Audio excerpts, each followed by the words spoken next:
Hello butterfly, আমি uncle জিওনের গল্পটি দুইটা পার্ট একসাথে করে দিয়েছি।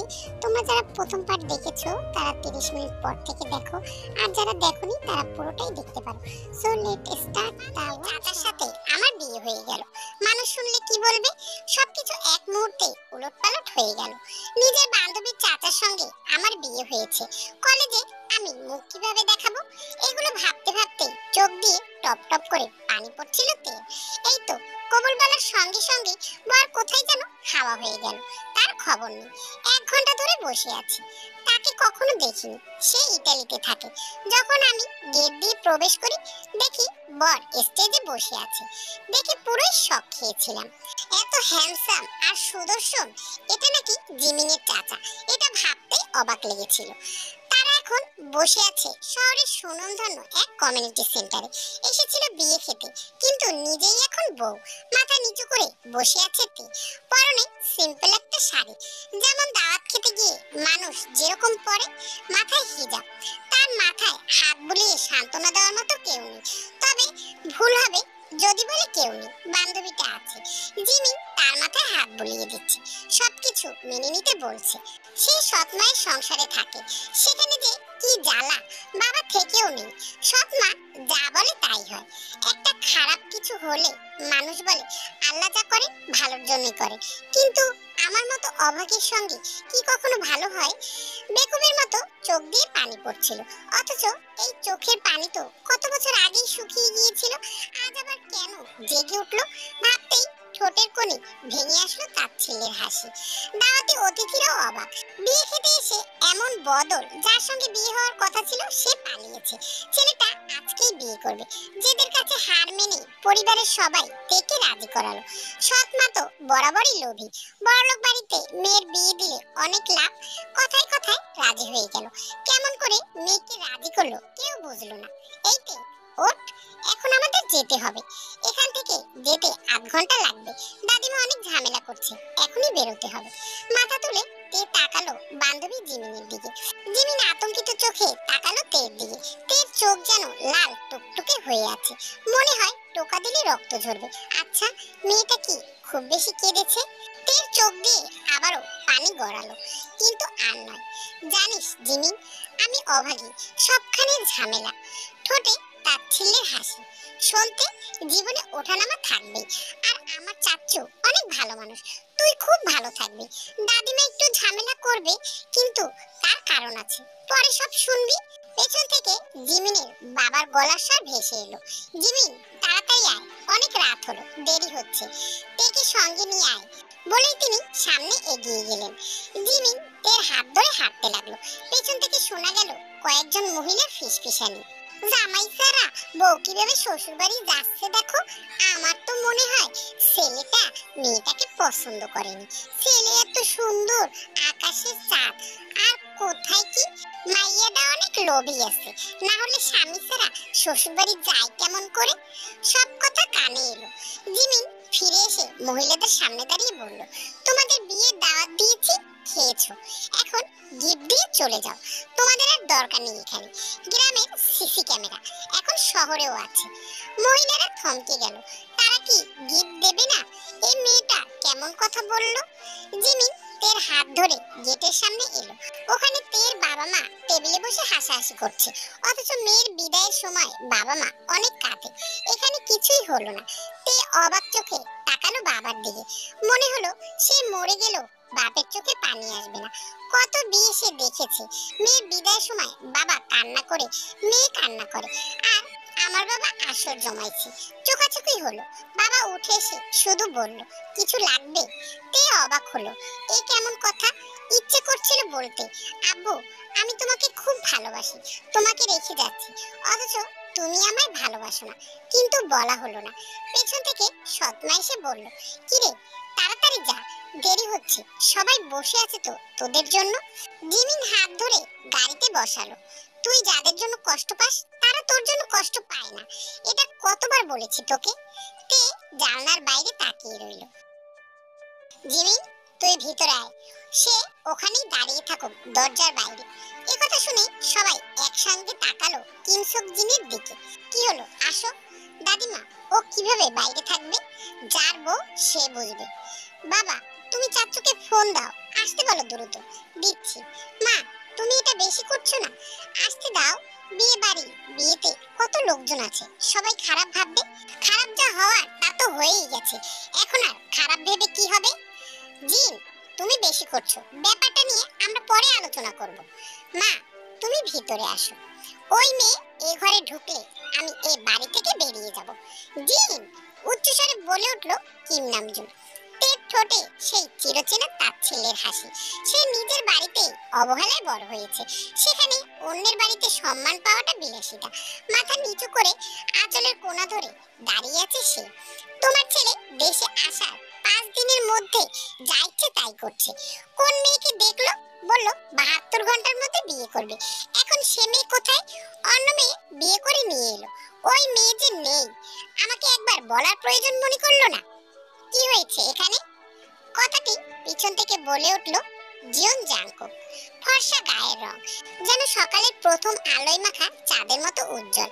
গায়ে মানানসই ফিটিং কোট, বুক চওড়া, ভরাট কাঁধের পোশাকটা তাকে আরো রাজকীয় করে তুলেছে। বাঁ হাতে ঝকমকে রিচওয়াজ, আলো পড়লেই ঝিলিক দিয়ে ওঠে। অন্য হাতটায় অবলীলায় পকেটে রাখা আত্মবিশ্বাসী পুরুষের ভঙ্গিমা। চুলগুলো যত্ন করে সেট করা, ছোট ছোট কালো রঙের চুল কপালের উপর পড়ে আছে সামান্য অংশ, যা তাকে আরো আকর্ষণীয় করে তুলেছে। চোখের তীক্ষ্ণ দৃষ্টি, কিন্তু ভিতরে লুকিয়ে আছে এক ধরনের গভীরতা। দাঁড়ালেই চারপাশ স্থির হয়ে যায়, সবাই তাকিয়ে থাকে কেবল তার দিকে। লম্বায় প্রায় 6 ফুট 3 ইঞ্চি, উঁচু গরম, হাঁটার সময় পদক্ষেপে দৃঢ়তা আর কর্তৃত্ব ফুটে ওঠে। তাকে দেখে মনে হয় সুদর্শন, সুশৃঙ্খল আর মার্জিত পুরুষের নিখুঁত প্রতিচ্ছবি। তার বরের বেশে থাকার কথা ছিল, কিন্তু না, সে কোট প্যান্ট পরেছে। তুই এসেছিস, তোর মা তোর বউকে ভিতরে আসতে দিচ্ছে না। আর কি জন্য তুই 72 ঘন্টার মধ্যে বিয়ে করেছিস তার কৈফিয়ত চাইছে। আচ্ছা, সে প্রশ্নের উত্তর পরে দেব। জিমিন, তুমি ওকে উপরে নিয়ে যাও। ঠিক আছে চাচ্চু। আরে দাঁড়া, দুজনকে একটু মিষ্টি মুখ করে ঘরে তুলি। পিছন থেকে বলে উঠলো জাঙ্কুকের চাচি। ঠিক আছে চাচি, দ্রুত যা করার করো। জাঙ্কুকের চাচি মিষ্টি পানি মুখে দিয়ে একটা চেন গলায় পরিয়ে বরণ করে নিল তেইকে। জিন মুখ দিয়ে কোনো শব্দ করলেন না, ছেলের সামনে কিছু বলতেও পারলেন না। তেকে ভিতরে নিয়ে গিয়ে ডাইনিং রুমের সোফায় বসিয়ে দিল রোজ। জিজ্ঞাসা করলো, তোমার নাম কি মা? কিম তেয়ং তে। মাশাআল্লাহ। তোমরা কয় ভাই বোন? এক ভাই এক বোন, আমি বড়, ভাই ছোট। জাঙ্কুক বলল, চাচি পরে কথা হবে। জিমিন, ওকে রুমে নিয়ে যাও। জিমিন তেকে সাথে করে নিয়ে গেল নিজের রুমে। তামু কি যেন জানতে চাইছিলেন, বলেন, আমি বলছি। কিম নামজুন বলে উঠল, তোর 72 ঘন্টার মধ্যে বিয়ে করার কারণটা জানতে চাই। আমার বউ লাগবে 72 ঘন্টার ভিতর, এই জন্যই বিয়ে করেছি। আর কিছু শুনতে চাইলে বলুন, আমি রাজি আছি বলতে। এখানে ছোট বড় সবাই আছে, মুখটা একটু সামলে কথা বলো। আমি তো এখানে মুখ খুলিনি, আপনি সামলানোর কথা বলছেন কেন? ঠোঁটে তার বাঁকা হাসি। তোমরা সবাই যে যার মতো খাবার খেয়ে নাও, সবাই রুমে যাও, বলে উঠলেন জিন। ভাবি, আমি সবাইকে জিজ্ঞাসা করেছি, কেউ খাবে না, সবাই বাইরে খেয়ে এসেছে, শুধু তুমি আর আমি আছি। আসো, তুমি আর আমি খেয়ে নিই। খাবো না, আমি রুমে গেলাম, এই ছোটকাটা ছেলের সামনে থাকবো না আমি, নিচু স্বরে বললেন জাঙ্কুকের দিকে তাকিয়ে। মহিলা সব সময় তার আভিজাত্য ধরে রাখার চেষ্টা করেন। আম্মু, আম্মু, আর কিছু শুনে যাও, আমি বলবো। তোমার প্রশ্ন শেষ হয়নি, তুমি তো কিছুই জিজ্ঞাসা করনি এখনো। আম্মু প্লিজ শুনে যাও, একটু শব্দ করে হাসলো জাঙ্কুক। বাবা, তুমি কিছু বলবে? না হলে আমি যাই, আমার আবার রাতে কাজ আছে, নতুন বিয়ে করেছি তো। না, আমি কিছু বলবো না, তুমি যাও রুমে, কালকে তোমার সাথে বোঝাপড়া হবে। বলেই কিম নামজুন রুমে চলে গেলেন। তার দিকে তাকিয়ে জাঙ্কুক ঠোঁট কামড়ে নিজের হাসি চেপে রেখে নিজের রুমে চলে গেল। জিমিন ফ্রেশ হয়ে এসে তেকে পাঠালো ফ্রেশ হতে, নিজের জামা দিল যাতে গোসল করে পড়তে পারে। তে তার কথা মতো ওয়াশরুমে গেল। আয়নার সামনে দাঁড়িয়ে নিজের মুখ দেখে বিড়বিড় করে বলল, মা, তুমি কেন আমাকে তোমার সাথে নিয়ে গেলে না? জানো মা, এই পৃথিবীটা অনেক নিষ্ঠুর, আমি একটু ভালো থাকতে চাই মা, তোমার কোলে মাথা রেখে একটুখানি ঘুমাতে চাই, কত রাত হয়ে গেল মা, আমি চোখ ভরে ঘুমাতে পারি না মা। আমাকে কি একটু ভালোবাসা যায় না? কেউ আমাকে ভালোবাসে না। আমি বুঝতে পারছি সামনে আমার ভয়ঙ্কর দিন আসছে। আমার শখের বয়সে আমি কারো বোঝা হয়ে যাচ্ছি বলেই। বলতে বলতে হু হু করে কেঁদে উঠল তে। জিমিন আসবো? জিমিন দরজার কাছে গিয়ে দেখে জাঙ্কুক দাঁড়িয়ে আছে। চাচ্চু তুমি? আসলাম তোকে দেখতে। তুমি ফ্রেশ না হয়ে আমার রুমে এসেছো, ব্যাপারটা ঠিক হজম হচ্ছে না। 5 দিনে একদিনও আসোনি, আর তুমি বাইরে থেকে এসে আগে ফ্রেশ হও। আর আজকে ব্যাপারটা কি? তোমার শেরওয়ানি কখন বদল করলে? ভুরু কুচকে জিজ্ঞাসা করলো জিমিন। জাঙ্কুক জিমিনের দিকে তাকিয়ে রুমের ভিতরে খাটের উপরে বসে পড়লো। তারপর বলল, একটা কাজ ছিল, ইম্পর্টেন্ট। সেখানে শেরওয়ানি পরে গেলে চলবে না, ওটা কমিউনিটি সেন্টারে বদল করেছি। এখন আসলাম তোমাকে একটু দেখি। 20 মিনিট আগেই তোমাকে দেখেছি বলেই চারপাশে নজর ঘোরালো। চাচ্চু, তোমার কি আমাকে গাধা মনে হয়? তুমি যেটা ভাবছো সেটা না, আমি যাই বলেই হেসে দিল জাঙ্কুক। তখনই ওয়াশরুমের দরজা খুলে তে মাথা বের করলো। জাঙ্কুকের সঙ্গে তের চোখাচোখি হলো। তে মাথা বের হতে যতটা সময় লাগলো তার চেয়েও কম সময় সে আবার দ্রুত মাথা ভিতরে ঢুকিয়ে দিল। আর তখনই ঠাস করে দেয়ালে ধাক্কা লাগলো, মুখ দিয়ে শব্দ বের হলো, আহ। জাঙ্কুক আর জিমিন দুজনেই স্থির হয়ে দাঁড়ালো। জাঙ্কুক জিমিনকে বলল, দেখো তো, মনে হয় মাথায় আঘাত লেগেছে। জিমিন ওয়াশরুমের দরজার কাছে গিয়ে ডাকলো, তে বের হ, ব্যথা পেয়েছিস? আমি একটু পরে বের হব, ব্যথা পাইনি। চাচ্চু তুমি যাও, ও তোমার কারণে বের হচ্ছে না। আমি কি ভূত খাইতে এসেছি তোকে? ঠিক আছে, গেলাম, আর আসছি না। আচ্ছা যাও, তোমার আসার দরকার নেই। আর কি জন্য এসেছিলে এগুলো আমি ভালোভাবেই বুঝি। জিমিন কিছুটা কটু হেসে কথাটি বলল, আর তুমি বিদেশ যাবে কবে? দেখি কবে যেতে পারি বলেই জিমিনের মাথায় টোকা দিয়ে চলে এলো। নিজের রুমে যেতে যেতে গুনগুন করে উঠল, বউ ছাড়িয়া বিদেশ গেলে ফিরে আসা বউ পাইবে না। ঠোঁটের সেই বাঁকা হাসি যেটা তাকে মারাত্মক সুন্দর লাগছে। তে, তোর জন্য আমি খাবার আনছি, তুই একটু ওয়েট কর। না জিমিন, আমাকে জোর করিস না প্লিজ। এখন আমি কিছু খেতে পারবো না, একটু ঘুমের প্রয়োজন। ঠিক আছে, আয়, তোকে চাচ্চু রুমে রেখে আসি। তে চমকে জিমিনের দিকে তাকালো, তারপর বলল, তোর সাথে থাকি? আজকে আমার মনের অবস্থা কেমন তা তো তুই ভালো করেই জানিস। আমার সবকিছু মেনে নিতে একটু সময় লাগবে। আমি বাস্তবতা বুঝি, অন্য 5টা মেয়ের মতো নই। শুধু আজকের রাতটুকু।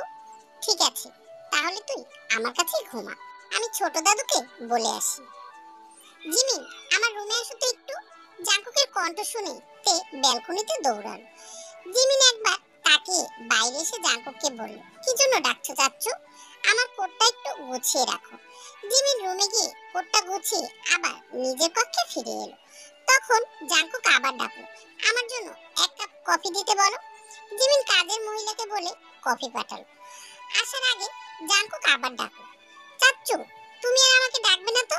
আমার ঘুম আসছে, অনেক ক্লান্ত। আমি তোমাকে কাজের জন্য ডাকছি। জিমিন হেসে বলল, বুঝেছি। আর একটা কথা শুনে রাখো, তোমার বউ আজকে আমার সাথে থাকবে, তাই আর আমাকে ডাকবে না বলে সে নিজের রুমে এসে দরজা বন্ধ করে দেয়। তেকে নিয়ে ঘুমিয়ে পড়ল। এদিকে জাঙ্কুকের অবস্থা বেহাল দশা। আমার ভাতিজি আমার চেয়ে 1 কাঠি উপরে। তো কি করব, বউ ছাড়া আর একটা রাত কাটাই। তের খুব সকালে ঘুম ভাঙলো, কিন্তু কোথায় যাবে এই ভাবনায় রুমে বসে সময় কাটালো। ঘড়ির কাঁটা 7টা বাজলে উঠে দরজা খুলে রুম থেকে বের হলো। অন্যের বাড়ি, বেশি দেরি করলে কেমন হয়? তার বাড়িতে সব কাজ নিজেই করত। এইসব চিন্তা মাথায় নিয়ে কিচেন রুমে এসে উপস্থিত হলো। দেখে দুটো মহিলা সকালে কাজ করছে। তেকে দেখে তার চাচি শাশুড়ি বলে উঠলেন, বৌমা তুমি এত সকালে উঠেছো কেন? আসলে আমার অনেক আগেই উঠে যাওয়ার অভ্যাস, তাই। তে বিনয়ী ভাবে বলল, ঠিক আছে তুমি রুমে যাও, পরে ডেকে নেব, সমস্যা নেই, আমি এখানে থাকি, কাজ করি। তে মনে মনে ভাবতে লাগলো, মহিলাটি কত স্নিগ্ধভাবে কথা বলল। কাজ না করলে কেউ খেতে দেয় না, তার মা তো এই কথাই বলতো, সে কাজ করলেই খাবার পেত। আর হ্যাঁ, তুমি আমাকে চাচিমা বলে ডেকো, জাঙ্কুক এই নামেই ডাকে আমাকে। এই বলল রোজ বেগম।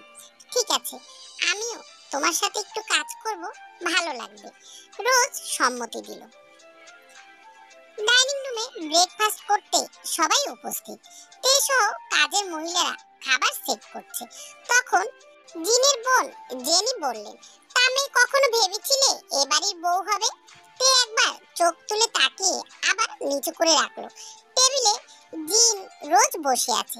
তে কি উত্তর দেবে তা সে জানে না। আপা, এই মেয়েকে বাড়ির কাজের মেয়ে হিসেবে রেখে দাও, একজনকে বাদ দিয়ে দাও, একেই রাখো, কাজে লাগবে। এই মেয়ে কাজ করবে আর খাবে। জিন কিছু বলার আগেই পেছন থেকে এক কণ্ঠস্বর ভেসে আসলো, খালামণি। জাঙ্কুকের কণ্ঠ যেন দেয়াল কাঁপিয়ে দিল। সবাই চমকে পিছনে তাকালো। তেও ভয়ে কেঁপে উঠল। জাঙ্কুক বলল, তোমার সাহস কি করে হয় আমার ওয়াইফকে এভাবে অপমান করা? আমি তোমাকে সেই অধিকার দেইনি যে তুমি যেভাবে পারবে সেভাবে আমার ওয়াইফকে অপমান করবে। আম্মু, তোমার সামনে আমার ওয়াইফকে তোমার বোন এভাবে অপমান করে কি করে? ঠিক আছে, তোমাদের আর কিছু বলার দরকার নেই। আমি জিওন জাঙ্কুক, আমার ওয়াইফ মিসেস জিওন থেকে আজ থেকে কেউ এভাবে কথা বলবে না। যদি পরের বার এমন ঘটে আমি আমার বউকে নিয়ে চলে যাব এই বাড়ি থেকে। কথাটা সবার মাথায় ঢুকিয়ে দিল জাঙ্কুক। জাঙ্কুক চিল্লিয়ে ওঠার কারণে ডাইনিং রুমে সবাই উপস্থিত কেউ কিছু বলার সাহস করলো না। সবাই জানে এই ছেলে যেমন হাসাতে পারে তেমনি মানুষকে আবার কাঁদাতেও পারে তার দ্বিগুণ। জাঙ্কুক জিমিনের দিকে তাকিয়ে বলল, তুমি ওকে নিয়ে গিয়ে উপরে যাও, ব্রেকফাস্ট করো, নিচে আসার দরকার নেই আমি না বলা পর্যন্ত। তে অবাক চোখে জাঙ্কুকের দিকে তাকিয়ে রইল। জীবনে প্রথম কেউ এইভাবে তার হয়ে কথা বলছে। স্বপ্ন নাকি সত্যি? জিমিন হাত ধরতেই চমকে উঠল তে। নিজেকে সামলে জিমিনের সঙ্গে উপরে চলে গেল। জিন অগ্নি চোখে তাকালো তের দিকে, মনে মনে বলল, আমি এত সহজে মেনে নেব না এই মেয়েকে, কিছুতেই না। দুপুর 12টা। জাঙ্কুক রুমের সোফায় বসে আছে। টেবিলের উপরে পা রেখে তার রুমে কি হচ্ছে দেখছে। তার বন্ধুরা এসেছে 3জন ফুল নিয়ে বাসরঘর সাজাতে। তারা সাজাচ্ছে। আমি তোদেরকে মানা করলাম এগুলো করিস না, আমার বাসর হবে না রে। এই মেয়ের কাছে গেলেই ভয় পায়। কালকে রাতে জিমিনের রুমে 5 বার গিয়েছিলাম, সে ব্যালকনিতে দৌড়ায়। আর তোরা কিভাবে বাসরঘর সাজাস? হবে না রে, হবে না। আমার টাকা নষ্ট করিস না। জিও ফেসে বলল, তুই যেভাবে বিয়ে করেছিস আন্টি শুনলে হার্ট অ্যাটাক করবে। মুখ খুলবো নাকি? শোনো সবাই, তুই কি মুখ খুলবি তার আগেই আমি বলছি, আমার তো বউ লাগবে, তার জন্য বিয়ে করতে হবে। আর তোরা তাড়াতাড়ি আমার রুম থেকে বের হ, আমি একটু রূপচর্চা করব। আজকে কিন্তু একটা স্পেশাল দিন, সে কথা ভুলিস না। লাজুক হেসে বলল জাঙ্কুক, তুই যে রূপচর্চা করিস ভাবি যদি দেখে হার্ট অ্যাটাক করবে আমি শিওর। আবার টেনশন হচ্ছে, তুই না রূপচর্চা করতে করতে রাত শেষ করে দিস, তারপর বাসর আর হবে না। জিহাদের কথা শুনে রুমে সবাই হেসে উঠল।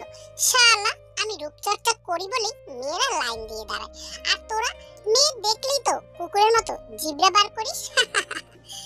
জিওপের মুখ ভার করে বলল, তুই আমাদের সাথে থাকলে কোনো মেয়েই তাকায় না, কিন্তু জানিস তুই না থাকলে মেয়েরা আমাদের দিকে হা করে তাকিয়ে থাকে।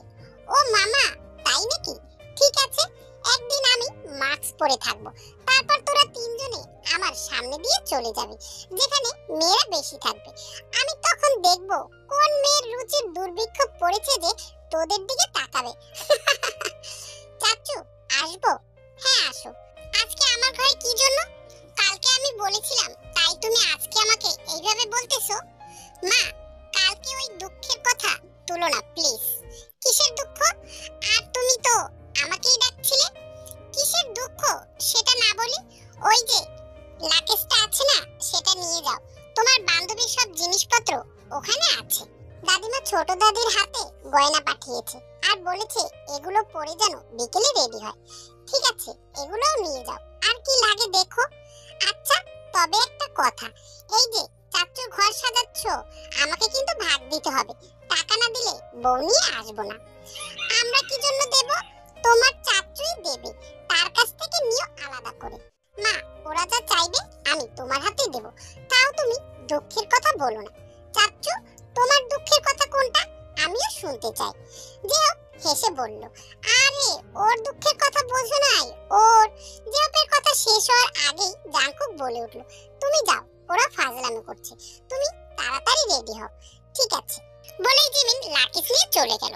মাম্মা তুমি কাকে তাড়াতাড়ি রেডি হতে বললা? হ্যাঁ তোমার তো দেখি ধৈর্য শেষ হয়ে আসছে। তোদের হাতে 30 মিনিট দিলাম, এই 30 মিনিটের মধ্যে কাজ শেষ না করলে তোদের আমি রুমেই আটকে রাখবো বলেই জাঙ্কুক তার মায়ের কাছে চলে গেল। তোর বাসর আজকে আমি করাইতেছি। ও কি বললো শুনলি না? আমরা নাকি মেয়ে দেখলে কুকুরের মতো জিব্রা বাহির করি। শালা কয় কি, দেখি তুই বাসর কিভাবে করিস। এই বলেই একটি ডেবিল মার্কা হাসি দিল যে হোক। সেটা না হয় করব, কিন্তু তুই হারামি কি জন্য বললি ও না থাকলে মেয়েরা আমাদের দিকে তাকায়? কই আমি তো কখনো দেখলাম না। যে হোক মুখটা থমথমে করে জবাব দিল, তাড়াতাড়ি কাজ শেষ কর, না হলে টাকা পাবি না। আম্মু আসবো? আমার আর তোমার প্রয়োজন আছে? তুমি তো নিজেই ইচ্ছে মতো সবকিছু করতে পারো, তবে কি জন্য আমার কাছে এসেছো? তিনি বিছানায় বসে কথাটি বললেন, পা বিছানার উপর মেলে দিয়ে আছে। জাঙ্কুক এগিয়ে গিয়ে মায়ের পায়ে মাথা দিয়ে শুয়ে পড়ল। আম্মু আমি জানি তোমার খারাপ লেগেছে, কিসের জন্য লেগেছে সেটাও আমি জানি। এখন তোমার জন্য কিছু করতে পারতেছি না। যদি কখনো কষ্ট দিয়ে থাকি তাহলে সরি আম্মু। আমি তার সম্পর্কে যা শুনেছি, মেয়েটির মা নেই, যে আছেন তিনি সৎমা। তোমার তো ধারণা আছে সৎমা কেমন হয়। আমি যে তোমার কাছে মাথা রাখি তার কিন্তু সেই জায়গাটা নেই জানো আম্মু। এই স্থানটা কোটি কোটি টাকা দিয়েও কেনা যায় না, এটা আল্লাহ পাকের পক্ষ থেকে দেওয়া। তুমি সবকিছু বোঝো, জানো, তুমি তার সঙ্গে মেশো। আমি জানি তুমি এক পা এগোলে সে দু পা এগিয়ে আসবে। তুমি তাকে জিমিনের জায়গা থেকে দেখো, জিমিনের যেমন মানে সে কেমন আছে আর এই মেয়েটা কেমন আছে, পার্থক্যটা বুঝতে পারবে। তুমি আমাদের জন্য দোয়া করো যাতে আমাদের জীবনটা সুখময় হয়। আর শেষ কথা, তোমার খুব ইচ্ছে ছিল তোমার বোনের মেয়ের সাথে আমার বিয়ে দেওয়ার, এই জন্যই হয়তো তোমার অভিমানটা একটু গভীর। হ্যাঁ দিতে চেয়েছিলাম, তুমি যখন বললে তোমার মেয়ে পছন্দ আছে, আমি তোমার পছন্দকে প্রাধান্য দিয়েছি। কিন্তু সে মেয়ে যখন চলে গেল তুমি তো আমাকে জানাতে পারতে, তবুও তো একটা সুযোগ ছিল তোমার সাথে নেন্সি বিয়ে দেওয়ার। আম্মু আল্লাহ পাক যা করেছেন তাই হয়েছে, এখানে কারো কোনো হাত নেই। প্লিজ আম্মু অন্তত তাকে যেন কেউ অপমান না করে। আমি বলি কি জাঙ্কুক, তোর মাকে একটু সময় দে। অতীত ভুলে যাওয়া এত সহজ নয়, আমরা সবাই জানি। আর জিন তুমিও সবকিছু স্বাভাবিকভাবে নেওয়ার চেষ্টা করো। অতীত নিয়ে ভাবলে চলবে না, বর্তমানটা নিয়ে থাকো। আমি ভেবে দেখব। চলো সবাই, খাওয়ার সময় হয়েছে। সন্ধ্যার পরে সেই মুহূর্তে চারপাশে যেন অন্যরকম আবেশ। আকাশে লালচে আভা মিলিয়ে গিয়ে ধীরে ধীরে নেমে আসছে রাতের নরম অন্ধকার। বাতাসে হালকা ঠান্ডা, চারদিকে নিস্তব্ধতা, মাঝে শুধু ঝিঝি পোকার ডাক। বাড়ির উঠোনে টিম টিম করে জ্বলছে কিছু বাতি। আলো আঁধারির খেলায় পরিবেশটা আরো মায়াবী হয়ে উঠেছে। এসে দাঁড়ালো রুমে, কফি রঙের আভিজাত্য ভরা জামদানি শাড়ি গায়ে, যার নকশা টিমটিমে আলোয় যেন জীবন্ত হয়ে উঠেছে। চুলগুলো কোমল ঢেউ খেলানো, হাঁটুর একটু উপর পর্যন্ত নেমে আসা খোলা চুলে যেন সন্ধ্যার হাওয়া মিশে গিয়েছে। কানের পাশে গুজে রাখা টকটকে লাল গোলাপি আলোর আভায় যেন আরো উজ্জ্বল হয়ে জ্বলজ্বল করছে। আঁচলটা মাথায় তোলা, যা তাকে দিয়েছে এক অনন্য মর্যাদা ও শালীনতার ছোঁয়া। তার গায়ের রং উজ্জ্বল ফর্সা, উচ্চতা প্রায় 5 ফুট 5 ইঞ্চি। সেই নীরব সন্ধ্যার আবেশে দাঁড়িয়ে থেকে তাকে যেন মনে হচ্ছিল আলোর ভেতর থেকে নেমে আসা কোনো পরী, যাকে দেখে চোখ সরানো দেয়। জানিস আজকে চাচু তোকে দেখলে আমার তো মনে হয় পাগলই হয়ে যাবে। তুই সবসময় আমার প্রশংসা একটু বেশিই করিস। আমি অত আহামরি সুন্দর না। তখনই রোজ রুমে ঢুকে বললেন, এখানে 1 মগ দুধ আছে, তুমি এখনই খেয়ে নাও বৌমা। চাচিমা আমার দুধ তেমন পছন্দ না। এভাবে বললে হয় না মা, আজকে অন্তত পক্ষে খেয়ে নাও, এটাই নিয়ম। তে চুপচাপ দুধটা খেয়ে নিল। জিমিন তুমি চলে আসো, আমি জাঙ্কুককে পাঠিয়ে দিচ্ছি বলেই রোজ বেগম চলে গেলেন। দোস্ত অল দ্য বেস্ট, টাটা। আজকে চাচু আমাকে আর দেখতে যাবে না। তুই থাক, যাস না, আমি আসছি, বাই বলে জিমিন চলে গেল।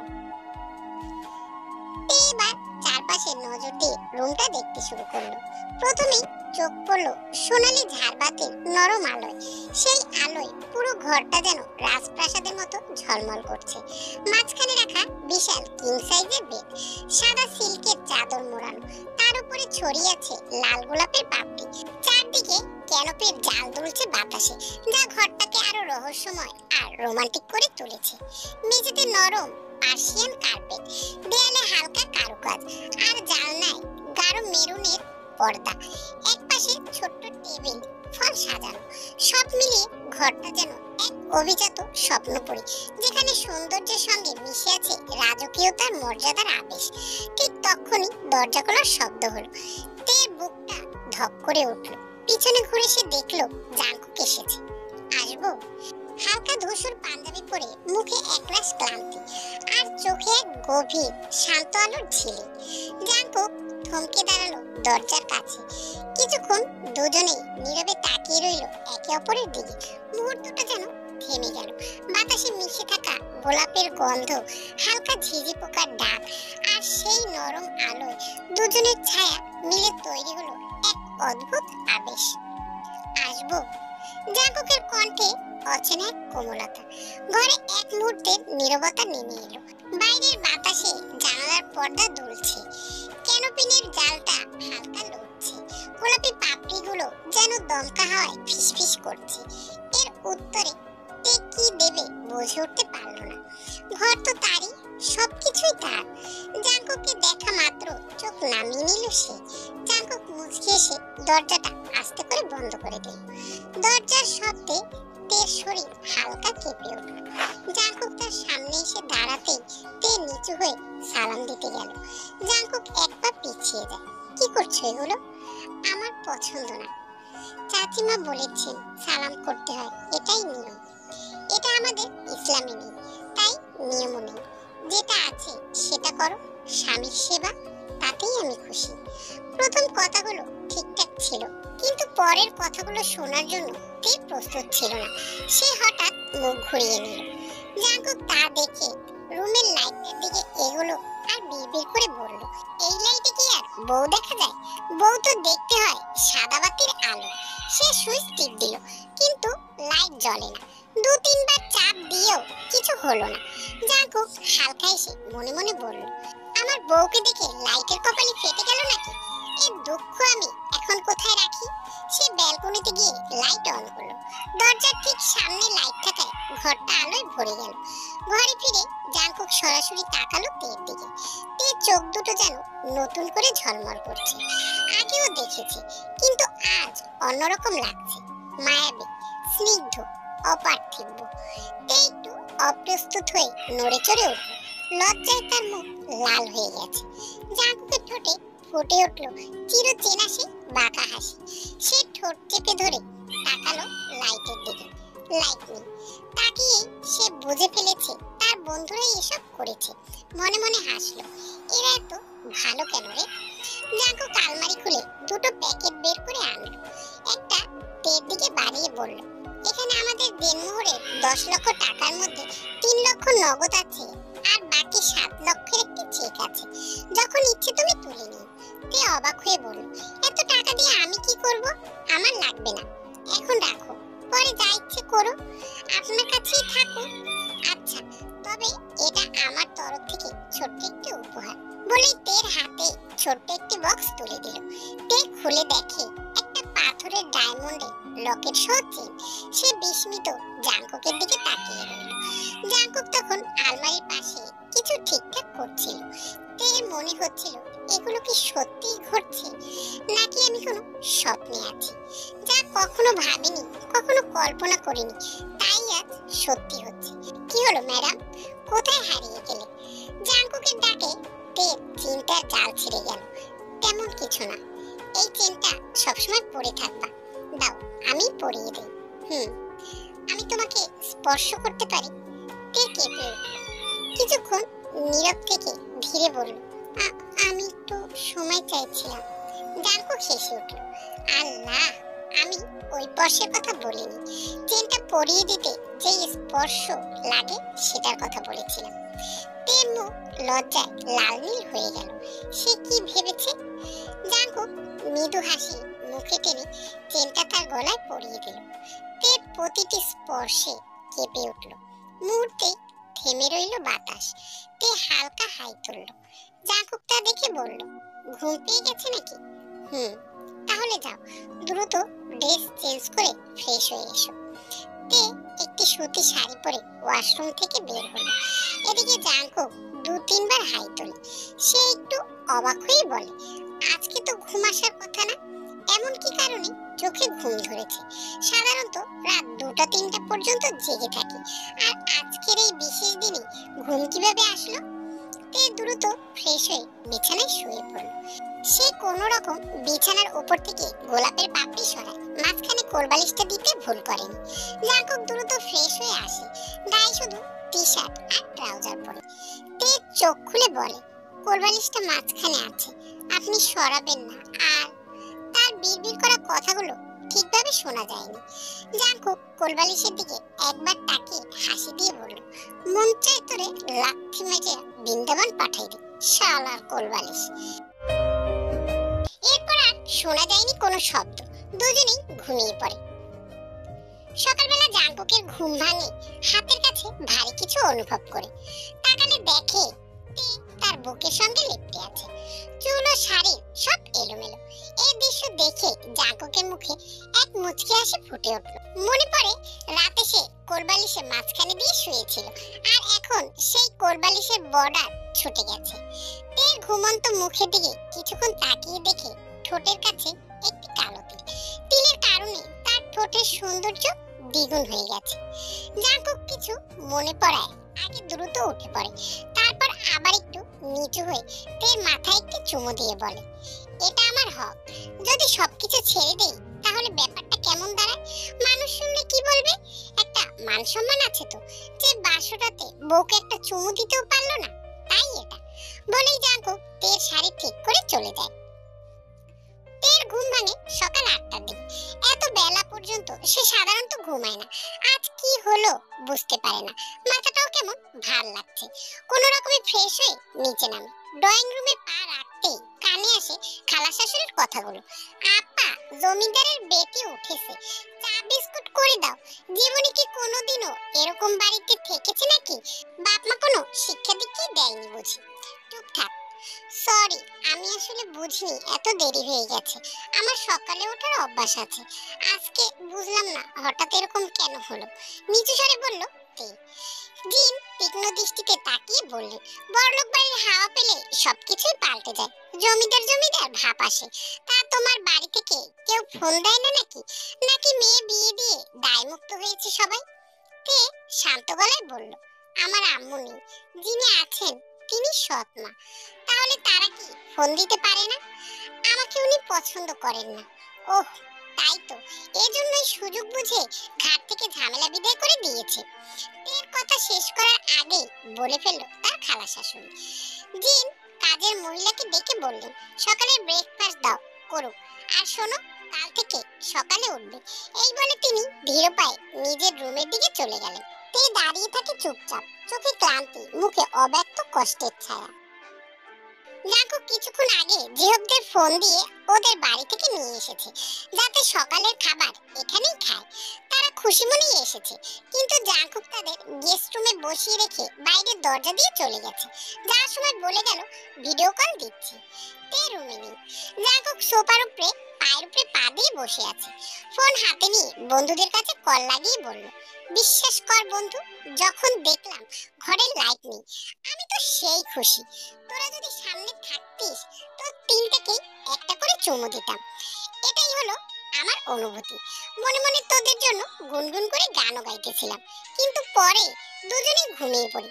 সকালবেলা চাচিমাকে জিজ্ঞাসা করতেই চাচিমা বলল, আমি দুধ নিয়ে যাচ্ছিলাম, কিন্তু যেহব বলল আপনাকে নিতে হবে না কাকি, আমি নিয়ে যাচ্ছি। এখন বল তোদের শাস্তি কি? সারাদিন ঘরে না খেয়ে থাক রুমের ভিতর। আল্লাহ হাফেজ, রাত পর্যন্ত ভালো থেকো। এই শোন, আমাদের ভুল হয়েছে, এবারের মতো মাফ করে দে। কে শোনে কার কথা? ফোন কেটে দেওয়া হয়েছে। তাদের জন্য জাঙ্কুক রুমে কেবল পানি রেখে গিয়েছিল। তাছাড়া সারাদিন খাওয়ার মতো আর কোনো ব্যবস্থা নেই। জাঙ্কুককে ফোন দিলেও সে ধরে না, বরং উল্টো তাদের পছন্দের খাবারের ছবি দেয়।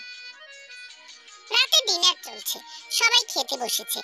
আজকে যোগ দিয়েছে জেহব, সুগা আর ইয়োনো, যাদেরকে জাঙ্কুক সকালে নিজেই নিয়ে এসেছে। তাদেরকে সারাদিন কিছু না খাবার দিয়ে এখন তাদের পছন্দ অনুযায়ী খাবার আয়োজন করেছে। তে জাঙ্কুকের পাশেই বসে আছে। কেউ খাওয়া শেষ করছে, কেউ আবার লাজুক চুপচাপ খেতে খেতে হাসি চেপে ধরেছে। জাঙ্কুক হালকা গভীর ভঙ্গিতে বলল, আম্মু, তোমাকে একটা কথা বলতে চাইছিলাম। কিম নামজুন হালকা সতর্ক ভঙ্গিতে তাকালেন। জিন বলল, বলো।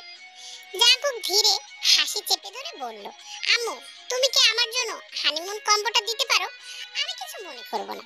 কিম নামজুন চোখ বড় বড় হয়ে গেল, মুখে পানি ছিল, সঙ্গে সঙ্গে বেসন খেলো। টেবিলের পাশে জেহপ আর সুগা চুপচাপ একে অপরের দিকে তাকিয়ে হাসি চেপে ধরল। জিন কটমট চোখে তাকালো ছেলের দিকে। কিম নামজুন গম্ভীর গলায় বললেন, তুমি যেখানে সিরিয়াস কথা বলবে, আমি জানি সেখানে একটা অঘটন ঘটবে। জাঙ্কুক একটু মুচকি হেসে বলল, আমি নিষ্পাপ, আমার কোনো দোষ নেই। জিন বিরক্তের স্বরে বলল, খাওয়া হয়ে গেলে দ্রুত ওঠো, এদেরকে খেতে দাও। জিহব মুখ গোমড়া করে বলে উঠল, হ্যাঁ আন্টি, এটাই আমার কথা। ও কি আমাদের একটু শান্তিতে খেতেও দেবে না? জাঙ্কুকের চোয়াল শক্ত হয়ে উঠে দাঁড়ালো। খা, তোরা বেশি করে খা, আমি চলে গেলাম। আম্মু, কথাটা মনে রাখিও। তে লজ্জায় মুখ তুলে তাকাতে পারছে না।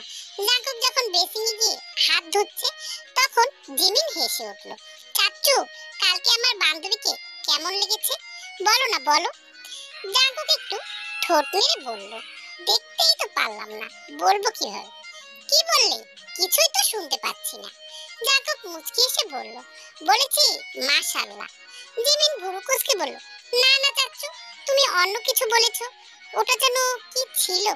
জাঙ্কুক তোয়ালে দিয়ে হাত মুছতে মুছতে শান্ত গলায় বলল, মাশাআল্লাহই বলেছি, তুমি ভুল শুনেছো। কথা বলে সে নির্লিপ্তভাবে খাবার টেবিলের দিকে ফিরে গেল।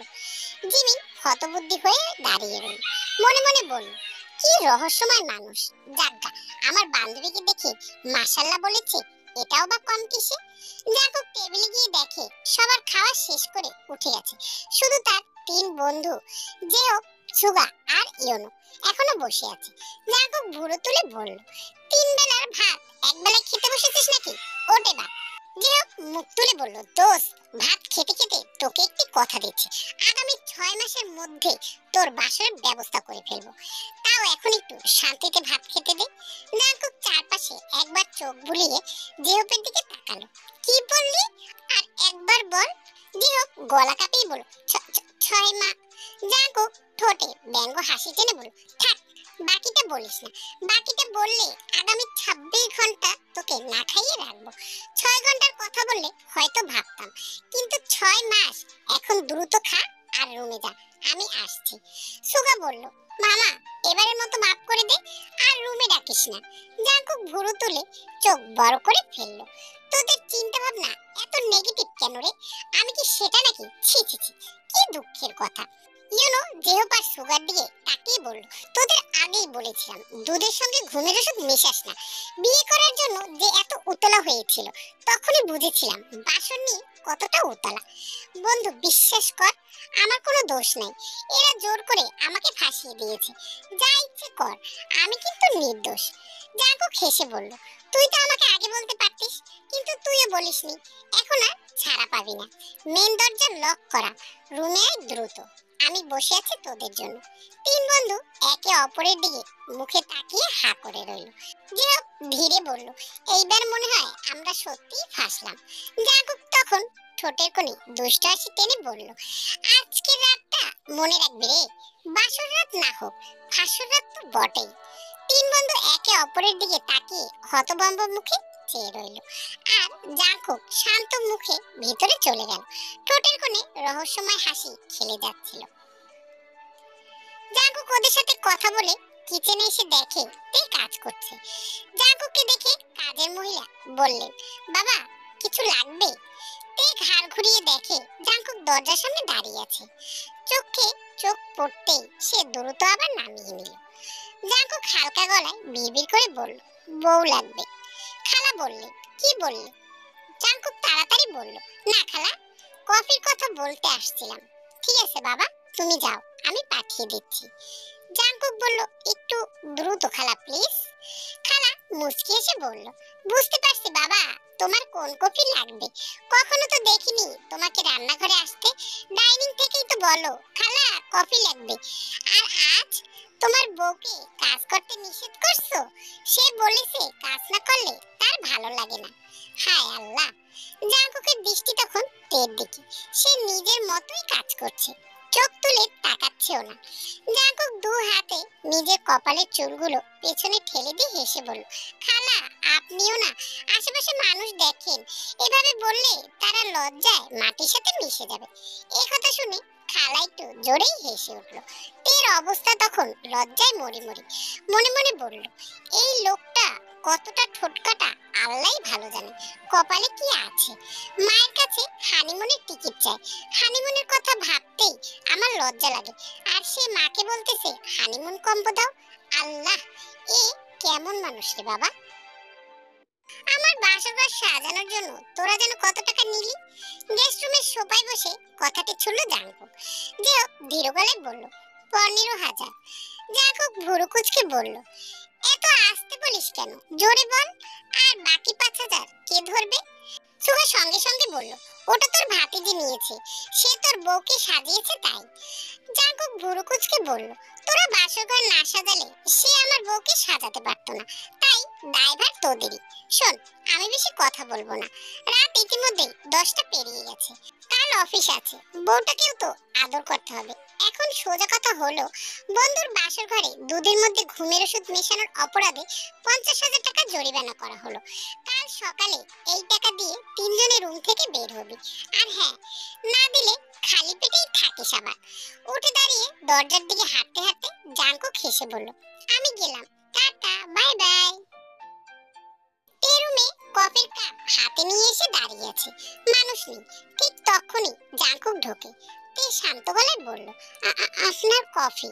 জাঙ্কুক কাপটা হাতে নিয়ে হালকা এসে বলল, একটা নিয়ে এসেছো কেন? তুমি খাবে না? আমি খাই না।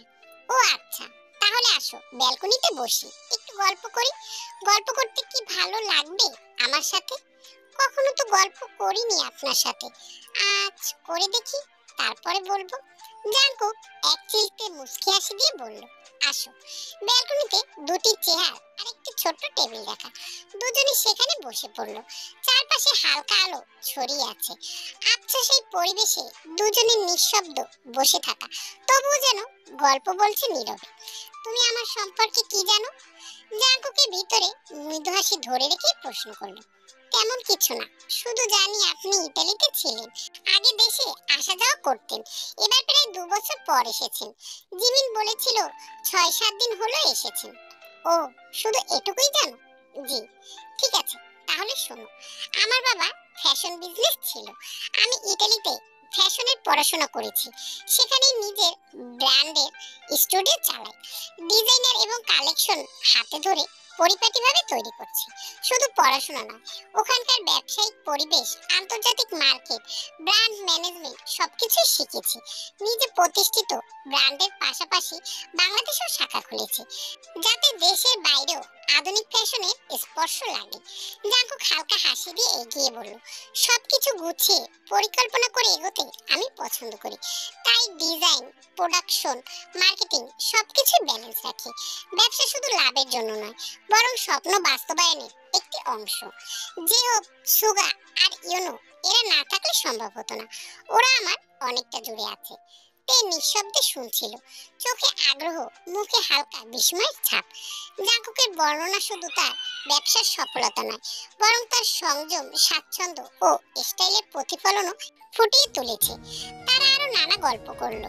জাঙ্কুক তেকে পাঠিয়ে দিয়ে সে নিজের কাজে মনোযোগ দিল। তে এসে বিছানায় শুয়ে পড়ল আর ধীরে ধীরে চোখ বন্ধ করে ঘুমের জগতে পাড়ি দিল।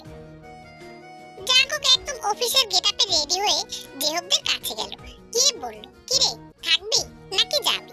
ইউনো বুক গোমরা করে উত্তর দিল, যাবো তো, কিন্তু তুই যে টাকার কথা বলেছিস এখন তো কাছে নেই। জেহব ঠোঁট বাঁকিয়ে বলল, দেখ বন্ধু, টাকাটা একটু কমিয়ে নে না, এত টাকা দিলে আমি হার্ট অ্যাটাক করব। জাঙ্কুক মুচকি এসে বলল, ঠিক আছে, তোদের হার্ট অ্যাটাক করারও দরকার নেই, এখানেই থাক, আমি গেলাম। সুগা তাড়াতাড়ি বলে উঠল, ঠিক আছে, তোকে টাকা দেব, এবারের মতো ছেড়ে দে, নগদ নেই, কার্ড আছে, তুলে দেব। জাঙ্কুক হালকা হাসি দিয়ে বলল, ঠিক আছে তাহলে, আয় সবাই, আগে ব্রেকফাস্ট করে ফেলি, তারপরে ফেসে যাই। তিনজনে গোমরা মুখ করে জাঙ্কুকের পিছন পিছন হাঁটতে লাগলো। এদিকে তে ডাইনিং টেবিল গোছানোর সময় চোখ গেল সিঁড়ির দিকে, সেখান থেকে জাঙ্কুক নামছে। জাঙ্কুককে দেখে চোখ থমকে গেল। গাঢ় নেভি ব্লু কোট প্যান্ট, পরিপূর্ণ অফিসিয়াল লুক, চুলগুলো সুন্দর করে সেট করা, হাতে চকচকে সিলভার ঘড়ি, গায়ে পারফিউমের গন্ধ ছড়িয়ে পড়ছে পুরো ঘরে, মুখে আত্মবিশ্বাসের ছাপ, কিন্তু চোখে যেন এক অদ্ভুত প্রশান্তি। দুজনার চোখাচোখি হতেই দ্রুত চোখ নামিয়ে নিয়ে কিচেনে গেল। জাঙ্কুক তা দেখে একটি মুচকি হাসি দিল। একে একে সবাই সকালের নাস্তা শুরু করলো। তেকে বসতে বললে সে বলল পরে খাবে, এখন খেতে মন চায় না। জিমিনেও তের সাথে বসে খাবে, সেটাই বলল। জাঙ্কুক তেমন কিছু না বলে দ্রুত খাবার শেষ করে বের হয়ে গেল জেহবদের সাথে অফিসে। যাবার আগে জিমিনের দিকে তাকিয়ে বলল, মা আজকে রেডি হয়ে থেকো, তোমার চাচিকে নিয়ে আমরা শপিং এ যাব। মুচকি এসে কথাটা এমন ভঙ্গিতে বলল মনে হলো খুব বড় কিছু ঘোষণা দিচ্ছে। জেহব, সুগা আর ইয়োনো তিনজনের মুখ তখন এমন যে কেউ ছবি তুললে বিরক্ত মুখ প্রতিযোগিতায় প্রথম হতো নিশ্চিত। জেহব বিড়বিড় করে বলল, শালা আমাদের টাকা নিয়ে ওদেরকে শপিং করাবে, আবার বড় মুখে বলতেছে। জিমিন হঠাৎ চোখ কুঁচকে বলল, ও আমার চাচি না, ও আমার জান লাগে। জাঙ্কুক অবাক হয়ে ভুরু দুটো কুঁচকে বলল, ওটা তুমি ডাকলে আমি কি ডাকবো? ওটা তো আমার ডাক মা। ভাগ্য ভালো ডাইনিং টেবিলে কথাটি বলেনি। ভাই আমরা সবাই এখানে আছি, এখানেই মুখে একটু লাগাম টান। জেহব তখনও পাশে দাঁড়িয়ে ফিসফিস করে বলল, এই পরিবারে জানপদের জন্য ইন্টারভিউ নিলে আমি ফর্ম তুলব। সুগা হেসে গড়াগড়ি খায়। ইয়োনো বলে ওঠে, এ বাড়িতে প্রেম, বিয়ে, শপিং সবই জিওন জাঙ্কুকের স্ক্রিপ্টে চলে। ঠিক আছে, লাগাম টানলাম, আমি এখন অফিসে গেলাম, বাই। জিমিন তুমি রেডি হয়ে থেকো। এই বলেই জাঙ্কুক জিহবদের নিয়ে বেরিয়ে গেল। বিকেলে জাঙ্কুক তেদেরকে নিয়ে শপিং এ গিয়েছিল। সবার জন্য কিছু না কিছু কিনেছে, কিন্তু তের জন্য ছিল বিশেষ আয়োজন। তে যেহেতু এ বাড়িতে নিজের জন্য কিছুই আনেনি, তাই সবকিছু জাঙ্কুকে পছন্দ করে দিয়েছে। জামা, ওড়না, যা যা লাগে প্রয়োজনীয় সব। তে মুগ্ধ হয়ে শুধু দেখছিল জাঙ্কুকে। জীবনে প্রথমবার কেউ তার জন্য এত যত্ন করে কিছু কিনে দিল। সুখ দুই রকমের, একটা ক্ষণস্থায়ী আর একটা চিরস্থায়ী। তে জানে না জীবনের কোন সুখটা আজ তার জীবনে এসে ধরা দিল, ক্ষণিকের না চিরস্থায়ী। বাইরে খাওয়া দাওয়া শেষ করে তারা বাড়ি ফিরে এসেছে, এখন ঘুমানোর পালা। তে হঠাৎ বলল, আমি জিমিনের ঘরে থাকি। জাঙ্কুক কিছুটা অবাক হয়ে তের দিকে তাকালো। কেন, এখানে কোনো সমস্যা? তে একটু আমতা আমতা করে বলল, না মানে ওর কাছে থাকতাম। জাঙ্কুক তখন ল্যাপটপে কাজ করছিল। ধীরে ধীরে ল্যাপটপটা বন্ধ করে উঠে গিয়ে দাঁড়ালো। তের দিকে এগিয়ে গিয়ে কাঁধে হাত রাখতেই তে কেঁপে উঠল। জাঙ্কুক শান্ত গলায় বলল, তুমি কি চাও না আমাদের সম্পর্কটা স্বাভাবিক হোক? আমি একা পারবো না। যদি তোমার ইচ্ছে না থাকে, তোমার কোনো সমস্যা থাকে বলতে পারো, আমি চেষ্টা করব ঠিক করে দিতে। আমাদের সম্পর্কটা আর পাঁচটা স্বামী স্ত্রীর মতো হোক। তে নিঃশব্দে তাকিয়ে রইল জাঙ্কুকের চোখে, উত্তর খুঁজে পেল না। ভেতরে ভেতরে সে চায় তার মাথার উপরে যেন কারো উষ্ণ একটি হাত থাকে, কিন্তু কোথায় যেন একটা ভয়, এক অনিশ্চয়তা তাকে ঘিরে ধরে আছে। জাঙ্কুক লাইট অফ করে তের পাশে শুয়ে পড়ল। তের মাঝখানে কোলবালিশ দিতে গেলে জাঙ্কুক মুচকি এসে বলল, কতদিন আর এই বর্ডার দিয়ে রাখবে? সকালে তো দেখি সে নিজেই পালিয়ে যায়। তার মুখে দুষ্ট একটি হাসি খেলে গেল। তে লজ্জায় কিছু বলার আগে জাঙ্কুক কোলবালিশটা হাতে নিয়ে দূরে ছুঁড়ে মারল। তারপর এক ঝাঁকুনিতে তেকে টেনে নিল নিজের বুকে। তারপরে বলল, তোমার জায়গা এইখানে, মাঝখানে আবার একটা সতীন ঢুকিয়ে রাখো কেন? তে লজ্জায় চোখ নামিয়ে ফেলল। জাঙ্কুকের বুকের উপরে মাথা রাখতেই বুকের ভেতরটা কেঁপে উঠল। জীবনে প্রথম কোনো পুরুষ এত কাছাকাছি আসা। প্রথমবার এমন নিরাপত্তা, এমন উষ্ণতা অনুভব করছে সে। একদিনে জাঙ্কুক তাকে যে সম্মান দিয়েছে, এমন যত্ন দিয়েছে, তার সারা জীবনেও কেউ দেয়নি। চোখের কোণে অজান্তেই পানি ঝরে পড়ল। সেই অশ্রু মিশে গেল জাঙ্কুকের বুকের উষ্ণতায়। জাঙ্কুক ধীরে তের কপালে চুমু খেল, তারপর আঙুল বুলিয়ে দিল মাথার চুলে। তে চোখ বন্ধ করে নিল, নিঃশব্দে গ্রহণ করলো সেই স্পর্শ, যেন এক আশ্রয়ের প্রতিশ্রুতি, যেন এক নতুন জীবনের শুরু। খানিকক্ষণ নীরবতা, দুটি দেহ এক, কিন্তু চোখে ঘুম নেই। হাজারো কথার ছড়াছড়ি মনের ভিতরে। খানিক বাদে জাঙ্কুক নীরবতা ভেঙে বলল, তে ঘুমিয়ে পড়েছ? ঘুমাইনি। শোনো, তোমাকে একটা কথা বলি, যেই কথা এবারের কেউ জানে না, শুধু জেহব ইয়োনো আর সুগা বাদে। তোমাকে বিয়ের রাতেই বলতে চেয়েছিলাম, কিন্তু বলতে পারিনি, তাই আজকে বলছি। কিন্তু কথাটা তুমি কাউকে বলো না, জিমিনকেও না। বলেন। তোমাকে আমি প্রথম দেখি জিমিনের সাথে একটি ছবিতে। জিমিনি আমাকে তোমাদের একটি গ্রুপ ছবি পাঠিয়েছিল। আমি তোমাকে দেখে থমকে গিয়েছি। বিদেশে এত মেয়ে দেখেছি, কিন্তু কারো দিকে আমার নজর পড়েনি।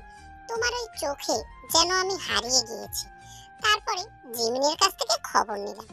জিমিন বলল তুমি ওর বেস্ট ফ্রেন্ড। তখন আমি নিজেকে অনেক আনলাকি মনে করছিলাম, কারণ জীবনে একজনকে পছন্দ করলাম, সেও আমার ভাতিজির বান্ধবী, মানে আমার মেয়ের মতো। জিমিনকে আমি নিজের মেয়ের মতোই ভালোবাসি। তাহলে আমি তোমাকে কিভাবে আমার স্ত্রী রূপে পাবো? তোমাকে ভোলার অনেক চেষ্টা করেছি, অনেক বুঝিয়েছি নিজেকে, কিন্তু আমি তোমাকে ভুলতে পারিনি। তুমি যেন আমার মন মস্তিষ্কে জালের মতো আটকে গিয়েছো। কিছুতেই তোমার থেকে বের হতে পারছিলাম না। কিন্তু তোমার সাথে আমার এই সম্পর্কের পরিণতি কখনোই হওয়া সম্ভব না। এক, তুমি জিমিনের বান্ধবী, আর দ্বিতীয়ত তোমাদের পারিবারিক অবস্থা ভালো না। কোনোভাবেই আমি পরিবারকে রাজি করে তোমাকে বিয়ে করতে পারতাম না। এরপরে আমরা একটি অন্য প্ল্যান করি। জিওপের গার্লফ্রেন্ড আয়ু, ও আমাদের কলেজ ফ্রেন্ড। জিওপের সাথে রিলেশনে গিয়েছে 6 মাস। আমি জিওপদের সাথে আলোচনা করতেই আমরা একটা প্ল্যান করলাম যে আয়ুর সাথে আমি বিয়ে ঠিক করব। বিয়ের দিন আয়ু পালিয়ে যাবে, তারপর জেহব আমার পরিবারকে এবং আমাকে বুঝিয়ে তোমাকে বিয়ে করা। আর প্ল্যান অনুযায়ী আমাদের প্ল্যানটি সাকসেস হলো। বাড়িতে যদি আমি বলতাম, তাহলে কোনোদিনও তোমার সাথে আমার বিয়ে হতো না। কিন্তু আমি যে তোমাকে হালাল ভাবে পেতে চাই, যা কাউকেই বোঝাতে পারিনি, তাই এই কাজটি করেছি। তে অবাক হয়ে শুনলো জাঙ্কুকের কথা, চোখে তার পানি চিকচিক করছে। এই প্রথম কেউ তাকে ভালোবেসে আপন করে নিয়েছে, বোঝা বা দায়িত্ব ভেবে নয়। তাকে কিভাবে সে ফিরিয়ে দেবে? তে চোখের পানি গড়িয়ে পড়লো জাঙ্কুকের বুকে। জাঙ্কুক হাত দিয়ে তের চোখের পানি মুছে থেকে আরো শক্ত করে জড়িয়ে ধরলো। জাঙ্কুক জানে তে ছোট থেকে অনেক কষ্ট করেছে, তাই ওকে সময় দেওয়া প্রয়োজন। অবশ্যই তে জাঙ্কুককে ভালোবাসবে, আর এই ভরসায় জাঙ্কুক তেকে সময় দেওয়ার জন্য দুজনে একে অপরকে জড়িয়ে ধরে ঘুমিয়ে পড়লো। কেটে গেছে 7 দিন। এরই মাঝে অনেক কিছুরই পরিবর্তন হয়েছে। জাঙ্কুকের খালাকে বের করে দেওয়া হয়েছে জাঙ্কুকদের বাসা থেকে, কারণ তার খালা থাকলে তার মার মন পরিবর্তন হবে না। জিনও এখন তেকে অল্প স্বল্প মেনে নিচ্ছে, তার যত্নাদি করছে। বাসার সবাই এখন বেশ খুশি। তেও জাঙ্কুককে ভালোবাসতে শুরু করেছে। জাঙ্কুককে না দেখলে তার মনটা জানি কেমন কেমন করে। রুমে ঢুকে দরজা বন্ধ করে রুমে তাকাতেই জাঙ্কুক দেখে তে রুমে নেই। বারান্দায় তাকিয়ে দেখে তে বারান্দায় দাঁড়িয়ে আছে। জাঙ্কুক পিছন থেকে গিয়ে তেকে জড়িয়ে ধরে কানের কাছে ফিসফিস করে বলে, তে আমার জীবনে থেকে যাও। তে হালকা হেসে উত্তর দেয়, রেখে দাও, থেকে যাবো আজীবন। সেই মুহূর্তে জাঙ্কুক আচমকা তেকে কোলে তুলে নেয়। তে অবাক। জাঙ্কুক ঘুরতে থাকে তাকে কোলে নিয়ে, যেন পৃথিবীর সবচেয়ে প্রিয় মানুষটাকে পেয়েছে সে। তারপর কানের কাছে ফিসফিস করে বলে, মাই জান, আজকে রাতটা আমার হোক, কন্ট্রোল নেই আমার। তে লজ্জায় কাঁপতে কাঁপতে বলে ওঠে, প্লিজ নামিয়ে দিন, আমি পড়ে যাব। জাঙ্কুক হেসে বলে, এত বড় বডি করে কি লাভ হলো যদি তোমাকেই না নিতে পারি? নাকি আমি পুষ্টিহীনতায় ভুগছি? ঠিক আছে, আমাকে নামান, আমার মাথা ঘোরাচ্ছে। তীর কণ্ঠে মিশে যায় লজ্জা আর ভয়। জাঙ্কুক অবশেষে তাকে রুমে এনে নামিয়ে দেয়। তারপর লাগেজ থেকে একটা ছোট্ট প্যাকেট বের করে হাতে দিয়ে বলে, যাও, এটা পরে আসো। তে কৌতূহলী হয়ে জিজ্ঞাসা করে, এটা কি? যাও, পরে আসো, তারপরে দেখবে এটা কি। তে চুপচাপ প্যাকেটটি হাতে নিয়ে ওয়াশরুমে ঢোকে। প্যাকেট খুলে দেখে একদম কালো সিল্কের একটা শাড়ি। তে চোখ বড় হয়ে যায়, চুপচাপ সেই শাড়িটা পরে ফেলে। কিন্তু আয়নার সামনে দাঁড়িয়ে বুক ধুকধুক করে ওঠে। শাড়িটা শরীরে লেগে আছে, কোমরটা যেন অল্প দেখিয়ে দিচ্ছে। হায় আল্লাহ, এটা পরে কিভাবে তার সামনে যাবে? লজ্জায় গাল লাল হয়ে যায়। মাথার ভেতরে এলোমেলো ভাবনা, যাবে কি যাবে না, নাকি শাড়িটা খুলবে আবার নিজেই কাপড়টা পরে নেবে। এদিকে জাঙ্কুকের অবস্থা বেহাল, রুমে পায়চারি করছে। একবার বারান্দায় যায়, একবার রুমে ফিরে আসে। 1 ঘন্টা কেটে গেছে, তে এখনো বের হচ্ছে না। মনে মনে ভাবে, বউ আবার শাড়ি দেখে অজ্ঞান হয়ে যায়নি তো? ঠোঁটে এক ফোঁটা বাঁকা হাসি তার। ওয়াশরুমের দরজার সামনে গিয়ে হালকা খটখট করে, তে প্লিজ বাইরে আসো, আর কতক্ষণ থাকবা? অজ্ঞান হয়ে গেছো নাকি? আবার মনে মনে নিজেই বলে ওঠে, অজ্ঞান হলে তো সে বলবে না যে আমি অজ্ঞান হয়েছি। হায়, কি দুঃখের কথা। এরপর একটু জোরেই বলে, তে বের হও এক্ষুনি, না হলে কিন্তু দরজা ভেঙে ফেলবো। এতক্ষণ না, তখনই দরজাটা ধীরে ধীরে খুলে গেল। তে বেরিয়ে আসে, আর সেই মুহূর্তে যেন পুরো ঘরটা নিস্তব্ধ হয়ে যায়। জাঙ্কুকের চোখ এক নিমিষে থেমে যায়। তার মুখের অভিব্যক্তি যেন হঠাৎ জমে যায় এক অচেনা বিস্ময়। কালো সিল্কের শাড়িটা তার গায়ে এমন ভাবে লেপ্টে আছে যেন আলোর সাথে ছায়ার খেলা। ভেজা চুলগুলো এখনো ফোঁটা ফোঁটা পানি ঝরছে। গলার বাঁ দিকটায় এক ফোঁটা পানি গড়িয়ে নিচে নেমে যাচ্ছে বুকের ভিতরে। জাঙ্কুকের চোখের সামনে দৃশ্যটা যেন সিনেমার স্লো মোশন ফ্রেম। তীর কপালে পড়ে আছে হালকা চুলের গোছা। সেই ভেজা চুলের ফাঁকে তার চোখ দুটো গভীর চকচকে, যেন অজস্র না বলা কথা জমে আছে সেখানে। চোখে হালকা কাজল, ঠোঁটের কোণে মৃদু কম্পন। লজ্জা আর নার্ভাসনেস একসাথে মিশে আছে তার প্রতিটি ভঙ্গিমায়। জাঙ্কুকের বুকের ভেতরটা কেমন একটা ধকধক শুরু হয়ে যায়। সে অনুভব করে যেন সামনে দাঁড়িয়ে আছে কোনো পরী, যার প্রতিটি দৃষ্টিতে, প্রতিটি নিঃশ্বাসে মুগ্ধতার ছায়া। তে ধীরে ধীরে মাথা নিচু করে দাঁড়িয়ে আছে।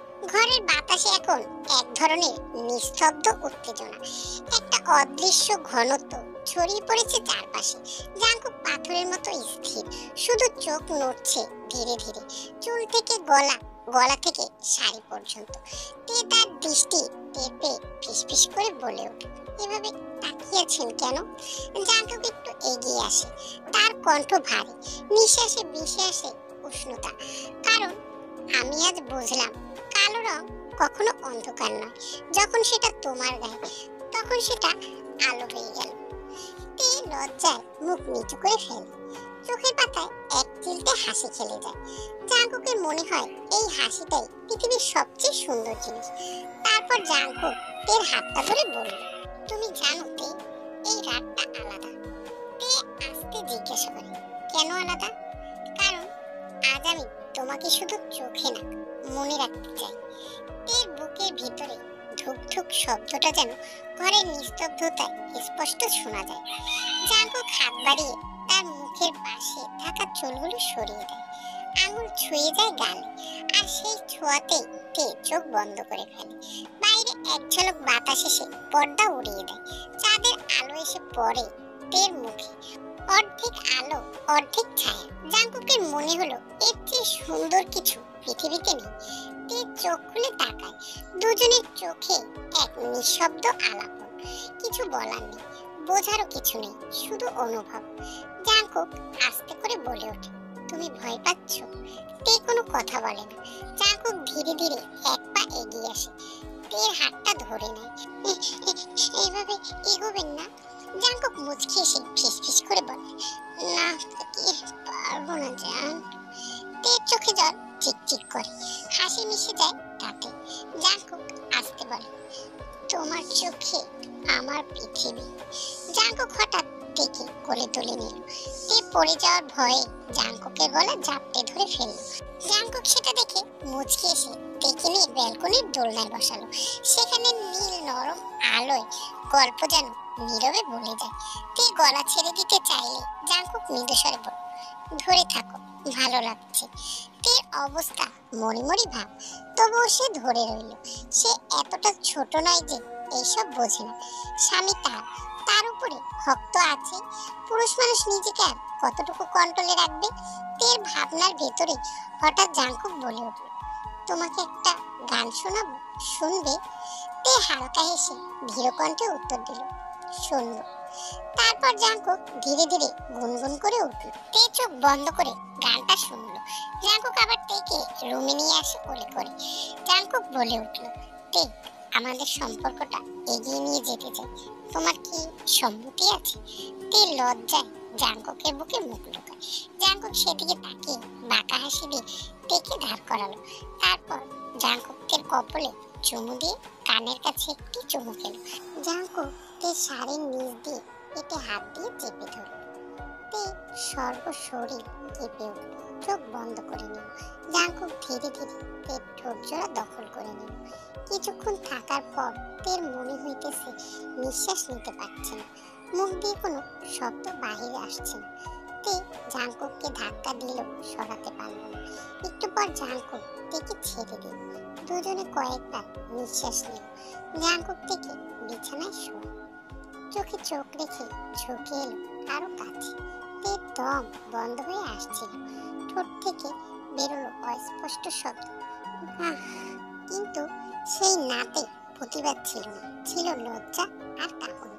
জাঙ্কুক আর কোনো অপেক্ষা করলো না, ঠোঁট নামলো গলার কাছে, তারপর ধীরে ধীরে আরো নিচে।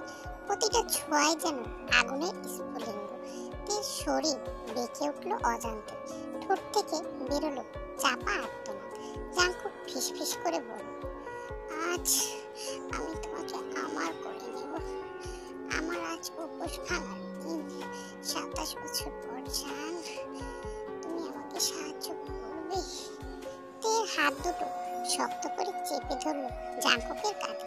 শ্বাস প্রশ্বাস দ্রুত হতে লাগলো। শরীরের ভিতর এক অচেনা উত্তাপ ছড়িয়ে পড়ছিল। মুহূর্তগুলো তীব্র হয়ে উঠেছিল প্রতিটি নিঃশ্বাসে। কিছু শব্দ, কিছু চাপা নিঃশ্বাস, কিছু অনুভূতি আর আবেগ, কিছু স্পর্শ এত গভীর হয় যে শব্দ দিয়ে তাকে বলা যায় না। রাতটা দীর্ঘ, প্রতিটা মুহূর্ত আরো গভীর, আরো উত্তাপ। তে ভিতরে ভিতরে গলে যাচ্ছিল, অথচ বাইরে অজানা আবেগে কেঁপে উঠছিল। শেষ পর্যন্ত নিঃশ্বাসের ক্লান্তি আর তৃপ্তির মিশ্রণে তের চোখ ভিজে উঠল। তে একটু নড়াচড়া করতেছিল।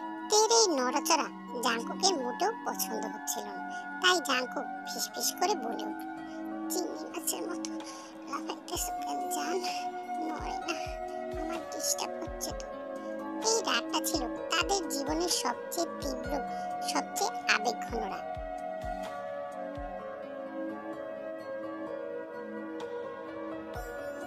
সো বাটারফ্লাই, গল্পটি কেমন লাগলো আশা করি সবাই কমেন্টে জানাবে। আর গল্পটি ভালো লাগলে অবশ্যই একটি লাইক দিয়ে চ্যানেলটিকে সাবস্ক্রাইব করে দেবে। আল্লাহ হাফেজ।